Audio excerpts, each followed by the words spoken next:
Everyone, आज हम नया वीडियो से स्टार्ट करेंगे। जैसे कि मैंने बोला था कि नया सीरीज़ पूरा आएगा आपको हर सब्जेक्ट का, फिजिक्स, केमिस्ट्री, मैथ्स, बायो। तो मैंने स्टार्ट कर दिया है मैथमेटिक्स, पूरा सीरीज़ आपको मिल जाएगा। उसमें स्टार्ट करते हैं। आपका चैप्टर है logic, that is first chapter है, बहुत ही ईजी है। ओके, स्टार्ट करते हैं। और वीडियो से रिगार्डिंग कुछ भी आपको डाउट्स आता है, कुछ पूछना है, तो आप मेरे व्हाट्सअप नंबर पे आप मुझसे पूछ सकते हैं। विदिन 24 आवर्स के अंदर आपको आपका प्रॉपर आंसर मिल जाएगा। ओके, स्टार्ट करते हैं। नाउ फर्स्ट हम देखेंगे पार्ट 1, उसमें डील करेंगे एक्सरसाइज 1.1। एक्सरसाइज 1.1 में जो भी बेसिक रिक्वायरमेंट है, पहले वहाँ से स्टार्ट करते हैं। सो हम जो चैप्टर पढ़ रहे हैं, राइट, लॉजिक। सो मैं आपसे पहला क्वेश्चन आपसे पूछना चाहूँगा, what is the meaning of logic. Logic का मीनिंग क्या हो सकता है? मैं इसलिए बोल रहा हूँ बिकॉज जो भी आप पढ़ रहे हो दैट इज़ वेरी इंपॉर्टेंट है कि उसका यूज़ कहाँ है और उसका मीनिंग क्या है। एक्चुअली सिर्फ पढ़ना ही नहीं है, उसको समझना है और इम्प्लीमेंट करना है और लाइफ में अप्लाई करना है। ओके, सो लॉजिक का मीनिंग देखते हैं क्या होता है। Here it is given, logic means reason. Logic एक ग्रीक वर्ड है जिसका लोगोस करके वर्ड है, ग्रीक वर्ड। उसका मीनिंग होता है reason, right. So any statement have a reason behind it for is proof और वैलिड। कोई भी स्टेटमेंट जब बोला जाता है तो वो वैलिड है, उसका प्रूफ है कि नहीं, तो उसके पीछे एक रीज़न होता है, राइट। जैसे कि कोई भी साइंटिफिक थ्योरी आता है, प्रैक्टिकल डिमॉन्स्ट्रेट होता है, देन वो एक स्टेटमेंट देते हैं, तो वो स्टेटमेंट वैलिड है कि नहीं, तो उसका पीछे एक रीज़न वो डेफिनेटली बताते हैं। नाउ यहाँ पर एक नया वर्ड आ गया है, statement. So next question is what is statement. तो स्टेटमेंट क्या हो सकता है? Let's see. Statement is a declarative और असर्टिव सेंटेंस बोलते हैं, विच इज़ आइदर ट्रू हो सकता है और फॉल्स हो सकता है, बट दोनों साथ में एक साथ नहीं होगा, but not both simultaneously. Okay, statement कोई भी एक सिंपल सेंटेंस हो सकता है विच आइदर मे बी ट्रू और फॉल्स, बट दोनों साथ में एक साथ नहीं मिलेगा, राइट। कोई भी एक ऐसा स्टेटमेंट नहीं मिलेगा जो ट्रू भी होगा और फॉल्स भी होगा, वो आइदर ट्रू होगा या फिर फॉल्स होगा। तो जब भी हम लॉजिक में स्टेटमेंट के बारे में बात करेंगे तो उसको हम डिनोट करेंगे, और लेटर यहाँ पे दिया हुआ है small p, small q, small r, इस तरीके से हमें डिनोट करना है। Okay, now next. So now statement अगर ट्रू है तो आपको लॉजिक में उसका ट्रूथ वैल्यू लिखना है कैपिटल T। अगर कोई भी स्टेटमेंट फॉल्स आपको दिख रहा है तो उसमें लिखना है कैपिटल F, राइट। नाउ और यहाँ पर एक इम्पॉर्टेंट नोट मैंने आपके लिए लिखा हुआ है, this is important. So like यहाँ पे इंट्रोगेटिव आ गया, एक्सक्लामेटरी टाइप कोई स्टेटमेंट आ गए, कमांड हो गया, ऑर्डर हो गया, रिक्वेस्ट हो गया, सजेशन हो गया, ये सब स्टेटमेंट नहीं होते, राइट, और they are not a statement. Okay, and second note यहाँ पे दिया हुआ है कि if the truth varies from person to person, such sentences are called as open sentence. जैसे कि कोई स्टेटमेंट आपने किसी ने बोला तो वो पर्सन टू पर्सन वेरी कर रहा है, जैसे कि he is tall, mathematics is a interesting subject, तो ये क्या होगा, ये सेंटेंस क्या हो गया, ये पर्सन टू पर्सन वेरी करेगा, राइट। किसी के लिए मैथमेटिक्स ईजी हो सकता है, किसी के लिए मैथमेटिक्स हार्ड हो सकता है, किसी का इन बिटवीन हो सकता है, तो ये पर्सन टू पर्सन वेरी करता है। तो उस टाइप को स्टेटमेंट को हम बोलते हैं ओपन सेंटेंस, और अगेन वो भी स्टेटमेंट में नहीं आएंगे। तो ओपन स्टेटमेंट को और अंडरस्टैंड करने के लिए एग्जाम्पल्स देख लेते हैं। यहाँ पे मैंने बेसिकली 4 एग्जाम्पल्स दिए हुए हैं। Let's find first example. यहाँ पर एक इक्वेशन दिख रहा है, राइट, 3x - 2/4 = 4। सो नाउ यहाँ पर ये इक्वेशन कभी आपको इक्वल टू 4 देगा जब भी x का वैल्यू आपको कितना आएगा, 6। तो मीन्स x का value whenever you get 6 then it is valid. Otherwise x का वैल्यू 5 हो गया, 4 हो गया, 3 हो गया, या -2, -1 कुछ भी हो गया, तो वो इक्वल टू 4 आने वाला नहीं है। तो उस केस में स्टेटमेंट क्या हो जाएगा, फॉल्स हो जाएगा। सो इसको बोलेंगे ओपन सेंटेंस, बिकॉज ये भी वेरी कर रहा है, पर्सन नंबर x के वैल्यू पे वेरी कर रहा है। So that's why it is again a open sentence. Now second example, right, मैंने बताया ही इज टॉल, किसी के लिए वो लंबा हो सकता है, किसी के लिए वो छोटा हो सकता है, डिपेंड्स करेगा ये भी person to person. So again it is a open sentence. Third भी मैंने आपको बता दिया, mathematics is an interesting subjects, right, किसी के लिए इंटरेस्टिंग होगा, किसी के लिए हार्ड होगा, right. So this is again depends on person to person. So ये हो जाएगा आपका ओपन सेंटेंस। नाउ यहाँ पे दिया है it is black in colour, right. तो ये भी एक ओपन सेंटेंस हो गया, राइट। तो ये भी पर्सन टू पर्सन वेरी करेगा, लाइक जैसे कि कोई कलर ब्लाइंड का पर्सन हो गया तो वो कलर चेक नहीं कर सकता है कि वो ब्लैक है कि वाइट है कुछ है, तो ये again person to person vary करेगा। So this all are comes in open sentences. यहाँ पर लिखा हुआ है कि all the above sentences the truth values depends upon the situation and such sentences are open sentences and उसको हम बोलेंगे not a statement। नाउ जो चीज़ें हमने अभी डिस्कस की है उसके बेसिस पे फर्स्ट क्वेश्चन देखते हैं जो एग्जाम में इस तरीके से आएगा। Find the following sentences are statements in logic, write down the truth values of the statement. तो फर्स्ट आपको आइडेंटिफाई करना है कि ये स्टेटमेंट है या नहीं, अगर है तो उसका ट्रूथ वैल्यू क्या है। सपोज मैंने एक एग्जांपल लिया, you have given 6 into 4 is equal to 25, right. 6 का मल्टीप्लाई करेंगे 4 में equal to 25 is given, one equation. So यहाँ पे हमें पता चल रहा है कि ये एक स्टेटमेंट है, बट ये जो स्टेटमेंट दिया है वो फॉल्स है completely, because 6 into 4 is equal to 24 होता है। तो यहाँ पे 25 दिया हुआ है, so it is a statement, it's truth value will be is a false. तो इस तरीके से आपको एग्जाम में लिखना है, राइट। ऐसा इक्वेशन दिया रहेगा, आपको आंसर में लिखना है it is statement, it's truth value is F. Now another example here 2x + 5 is equal to 9। So now मैंने आपको बताया था कि कोई भी एक इक्वेशन आ गया, यहाँ पे x आया, राइट, 2x + 5। यहाँ पे x का वैल्यू अगर आप 2 पुट करेंगे तभी ये इक्वल टू 9 आएगा। अगर x का वैल्यू कुछ भी और पुट कर दिया 2 के जगह पे तो ये हो जाएगा false. So this is again depend on value of x। So this is a open sentence, hence it is not a statement. तो आपको जब इस तरह का क्वेश्चन आएगा तो आपको लिखना है आंसर में it is an open sentence, hence it is not a statement, इस तरीके से लिखना है। एंड इम्पॉर्टेंट थिंग, कोई भी इक्वेशन आपको एग्जाम में दिया रहेगा तो वो ऑलवेज ओपन सेंटेंस में ही आएगा, राइट। ये आपका इक्वेशन नहीं है, यहाँ पर x नहीं है, here it is not x, so that's why ये इक्वेशन हो गया। ये इक्वेशन नहीं हुआ, ये इक्वेशन क्यों हो गया, बिकॉज यहाँ पे x है, राइट। सो ये था आपका पार्ट 1 एग्जाम्पल नंबर 1। इस तरीके से क्वेश्चन आएगा तो आपको इस तरीके से लिखना है। नाउ उसके बेसिस पे यहाँ पे मैंने कुछ क्वेश्चंस दिए हैं आपको प्रैक्टिस करने के लिए, तो आप यहाँ पर वीडियो को पॉज करके इसको प्रैक्टिस कर सकते हैं। अगर इसके रिगार्डिंग कुछ भी डाउट्स आएगा तो मैंने व्हाट्सअप नंबर आपको दिया ही है फर्स्ट स्लाइड में, तो आप मुझसे पूछ सकते हैं फ्रेंडली। विद इन 24 आवर्स में आपको मैं आंसर दे दूँगा। ओके, नाउ बात करते हैं next topic. Next topic is a simple and compound sentences. अभी तक जो हमने देखा सेंटेंस वो थे simple, now we are talking about compound sentences के बारे में देखेंगे। ये आपने इंग्लिश में पढ़ा होगा बट वही चीज़ें हैं यहाँ पर लॉजिक में यूज हो रही है। सिंपल सेंटेंस क्या होता है, basically statement which can not be split further into 2 or more statement is called as simple statement, right. कोई भी सेंटेंस वो फर्दर डिवाइड नहीं हो सकता है, फर्दर स्प्लिट नहीं हो सकता है, उसको बोलेंगे simple sentence. For example here it is given 3 and 5 are twin primes, right. 3 and 5 are twin primes, एक स्टेटमेंट लिखा हुआ है, ये स्प्लिट फर्दर नहीं होगा।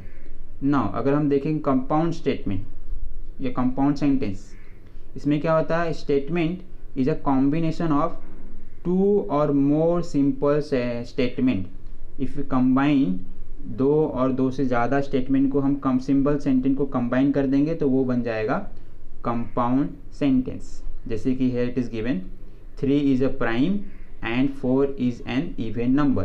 सो यहाँ पर देखो 3 is prime एक सिंपल सेंटेंस है, 4 is even ये अनदर सिंपल सेंटेंस है, दो कंबाइन हो गए तो ये बन गया आपका compound statement. So this is called compound statement, ये कंपाउंड सेंटेंस, राइट। आइडेंटिफाई करने आ जाएगा। ओके, वेल नाउ जो कंपाउंड स्टेटमेंट है उसको हम डिटेल्स में देखेंगे। तो कंपाउंड सेंटेंस में हमने देखा था प्रीवियस स्लाइड में कि यहाँ पर एक कनेक्टिव आता है बीच में, राइट। दो भी स्टेटमेंट को कनेक्ट करने के लिए there will be one connective. तो वो कनेक्टिव क्या क्या हो सकते हैं वो आगे देखेंगे। This is are the connectives.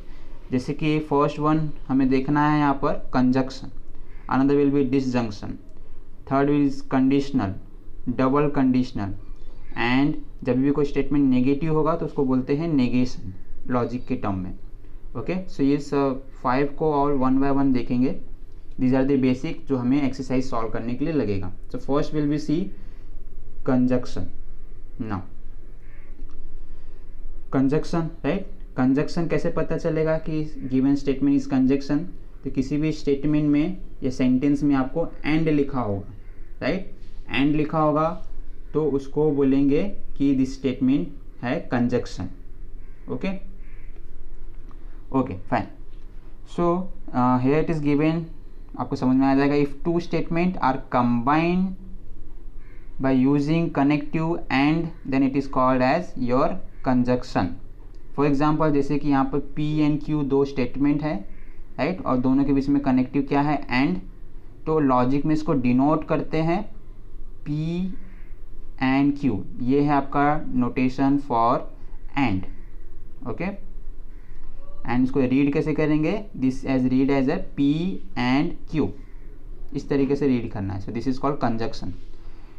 And एक और चीज़ यहाँ पे देखना है, ट्रूथ टेबल। यहाँ पे ट्रूथ टेबल ड्रॉ किया हुआ है कि P आपका एक स्टेटमेंट था, Q एक स्टेटमेंट था, तो उसकी पॉसिबिलिटी क्या है?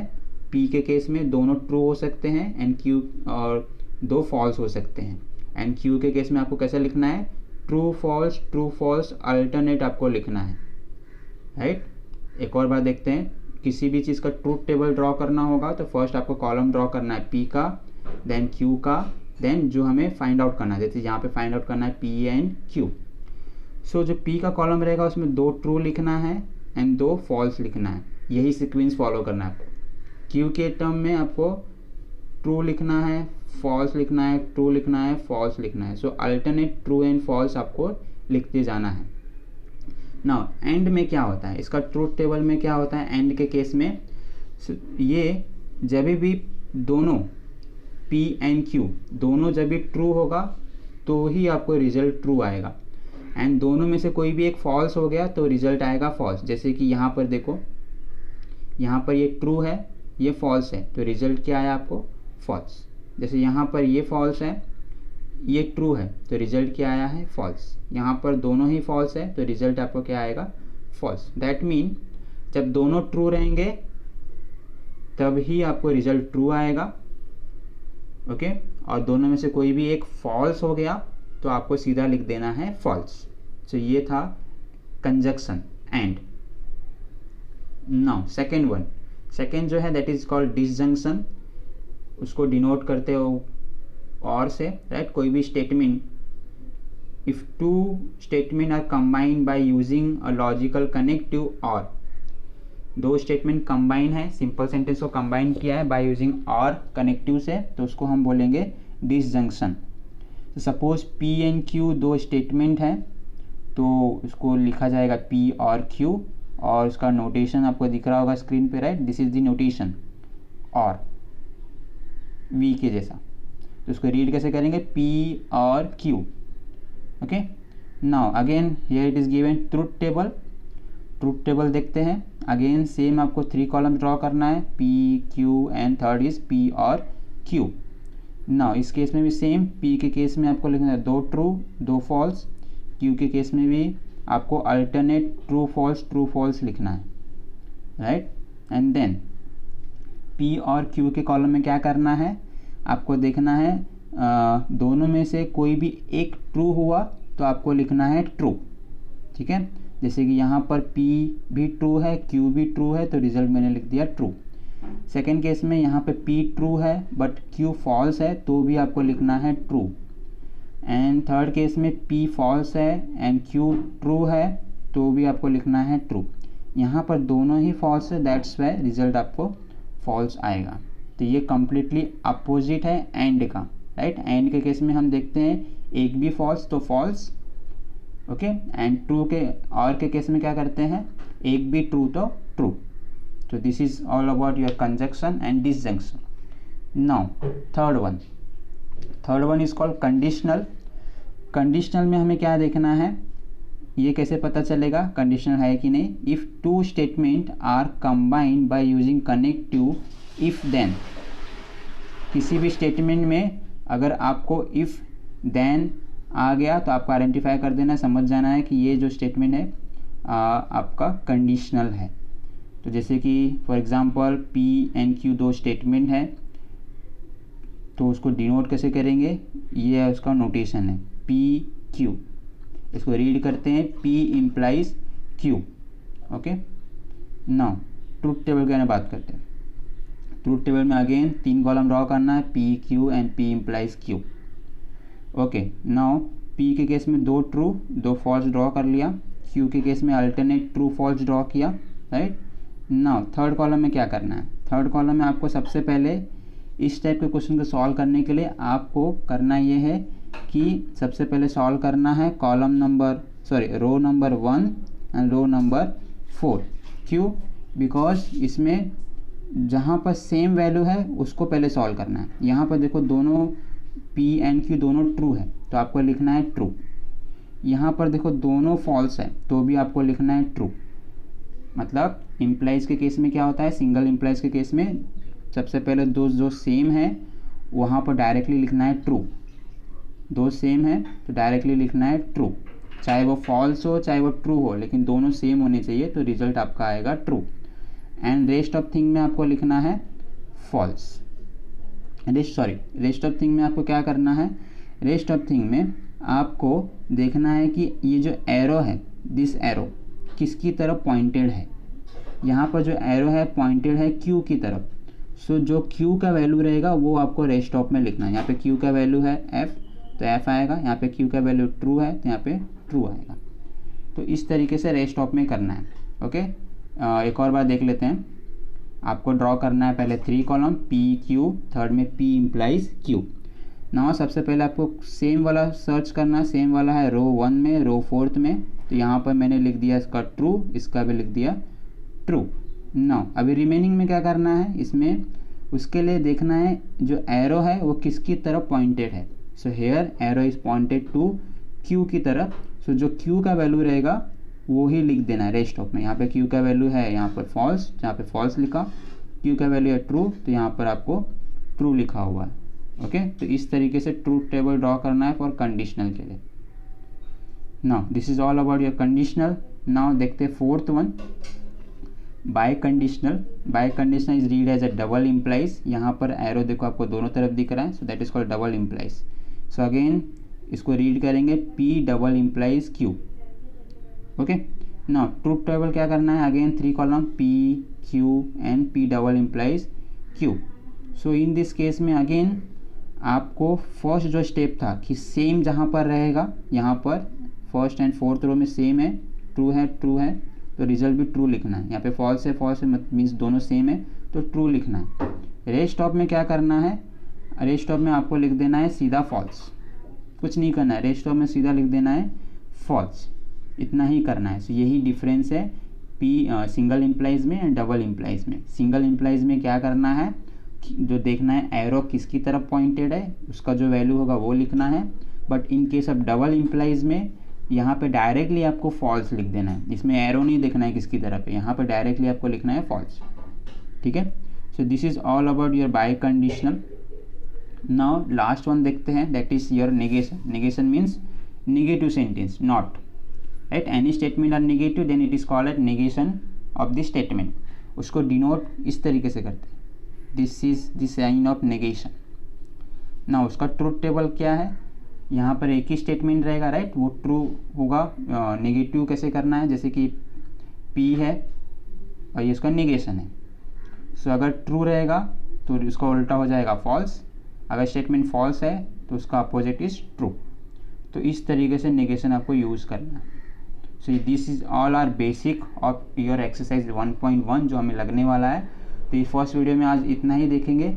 आपका बेसिक्स क्लियर कर लो, आप गो थ्रू कर लो एक और बार, और ये चीज़ें आपको प्रॉपरली आपके माइंड में बैठ जानी चाहिए। जब भी हम क्वेश्चन सॉल्व करेंगे तो फटाक से आपको दिमाग में आना चाहिए कि एंड के केस में क्या करना है, और के केस में क्या करना है, कंडीशनल में क्या करना है, डबल कंडीशनल में क्या करना है। ओके, एंड नेगेशन में क्या यूज़ करना है, ये चीज़ें बेसिक्स है, तो आपको अच्छे से आ जाएगी, तो आपका आगे का एक्सरसाइज बहुत ईजी तरीके से जाएगा।